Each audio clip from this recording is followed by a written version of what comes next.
Don't do it. Tuned in with the Alkaline Hassan. Right now we speaking on unrealistic confidence versus realistic confidence.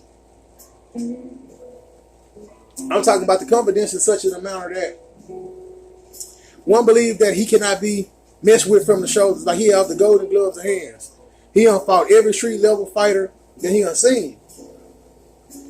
Then he get the opportunity to go fight Deontay Wilder for the title. Never trained, never did nothing, but he's a knockout artist in the street. He's never not put his hand on no one and didn't knock him out. Now, 11 times out of 10, he step in that ring, he's going to get his ass knocked out. But that is the example of real confidence versus unrealistic confidence. You see, you can have the knowledge of an open heart surgery. I'm talking about read the books, study, sit with an open heart surgeon. He can teach you step by step. And you can have that in your mind to where you can 100% sure that you could do this.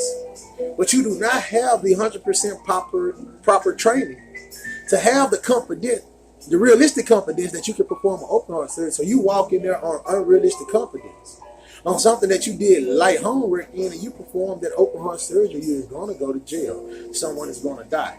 See, this confidence in the ego is at a war. See, when you say the word enemy, in a me, it's an enemy in a me. You see what I'm saying? That's one of the biggest mind fucks that they gave us. So the ego is 85% egotistic and 85% negativity. So you do not have to wake up and think of self-doubt. Self-doubt gonna come into your head when you're gonna try to do something. Yes, you're gonna tell yourself, I cannot do that. Yes, I sit there and I know I have a speech impediment. So you can't even say the word. I know I speak very bad. I know I have trouble with grammar. And that held me back from a year from making these videos. And it was that I had confidence, but I had unrealistic confidence that things was that I could continue doing the same things, the same way, the same fashion, the same manners, and expect different results. And that go into all different walks of relationships. In order to get something different, you have to do different. Sometimes the false confidence that you hold be the main thing holding you back. The confidence that you can do everything by yourself. The confidence that I don't need no help. Because I'm a spiritual person. You know, I don't believe in no man walked the earth before as a God. I don't believe in that. I am not a religious person. I'm a spiritual person. You know, I believe in the practices of my ancestors. You know, I call on my ancestors to guide me through situations. Because I know that if I'm depressed about a business that I want to start up, or even thinking about a business, I know I had a great business. I had a great business before in my genes, in my DNA, because all my ancestors live in my DNA. And if I could connect with my ancestors that had the greatest business, I'm talking about he was the great businessman of my ancestors, I'm talking about my DNA or my strands, or my whole DNA strand walking the earth. This is what the greatest businessman that was ever seen. So why shall I not try to tunnel him to come to me and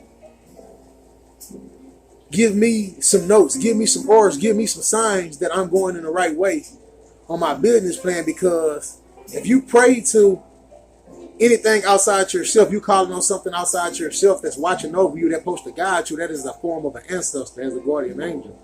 It's like, just think of, like, I know there's no person in the world that I would rather call on any situation was to come save me, to give me a right or wrong opinion than Anna Mae Cormier. But I know she will be a just ruler. So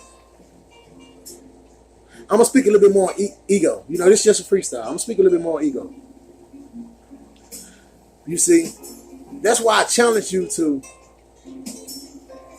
write down the most common thoughts that you think of, like something that you know that just pop in your head every day out of spite, out of impulse. And when you get that thought that you have, They come out of impulse, sit there and ask yourself, what is the core belief system, or why do I get this rush to do this behavior? Then you might have to go back deep down inside your childhood, some people, to find the mask that they put on. Because I remember one day a story when I put my first mask on, man. My mother moved out of City Gas, who moved to like Acres Home area. I went to Stovall Elementary. And I remember walking to school that day, and the guy tried to take the lunch money from me. He took lunch money from my friend, and he tried to take lunch money from me. I'm like, nah, no, I said slogan. My parents, I'm from City Gas, Texas. I feel no child. So on my way opening the gate, they kicked the gate closed, and they cut all the skin off my pinky. Now, I had a mother that if you lose a fight, you can't come home. You can't come in the house crying. No, none of that. That's not a rule. You're going to get your ass whooped by your mother. You're going to sit your ass back out there to go get his head. Then the next thing after that, I remember I was talking to some females, and there's a guy instead of messing with me, but he was bigger, like I'm first grade, he like middle school guy. So I stood up on the metro, like the seat, and I punched him in his eye. Boom! Then he act like he didn't want to fight right there or nothing on some coward shit.